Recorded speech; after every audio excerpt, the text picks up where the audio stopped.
All right, guys. So this is your site safety plan.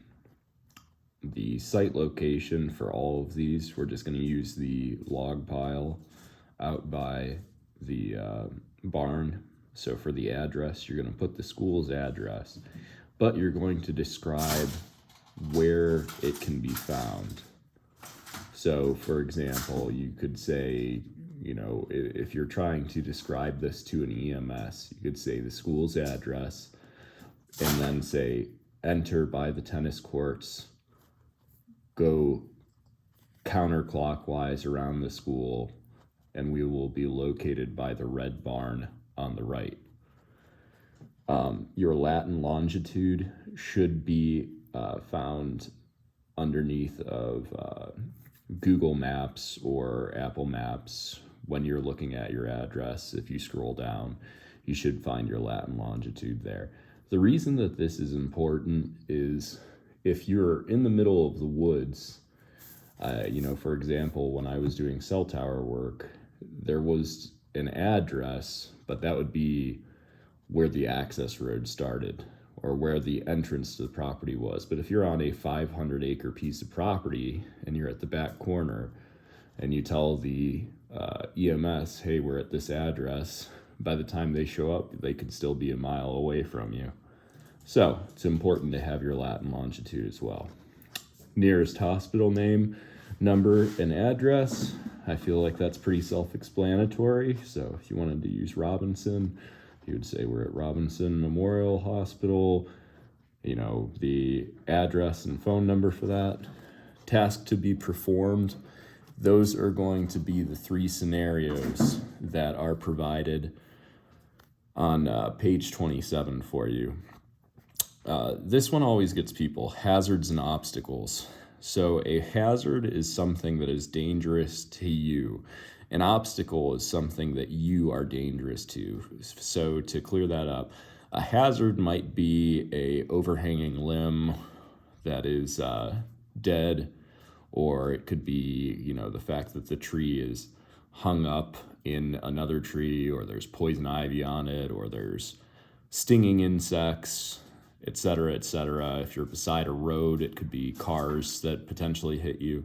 Whereas an obstacle would be if you're next to a parking lot, an obstacle would be like cars parked in that parking lot. If you dropped the tree and it fell on a car and you damaged that car, that would be real lame. And for instance, a building that your tree has a back lean towards. So if you were felling a tree towards a building, that could be an obstacle. Communication procedures with each other, all stop in the event of emergency, etc. So how are you guys going to communicate with each other? So, if you're running a chainsaw and you have earmuffs on, that's going to be really loud. How am I going to get somebody's attention? Am I going to use hand signals? Am I going to use a stick and tap you on the back? What am I going to do there? All stop. So in the event of an emergency and you have to get everyone's attention right away, what are you going to do? For me in the national parks, I kept a whistle underneath my hard hat so I could blow that whistle, and I discussed that with my crew every time that we went out. Hey, if something's going terribly wrong, I'm going to blow this whistle and you guys are going to know it's time to stop. If your crew leader is knocked unconscious, who is taking over for them? Who is going to be put in charge and who is going to call EMS, etc. First aid communication device and safety plan location. So are we keeping our first aid in the golf cart?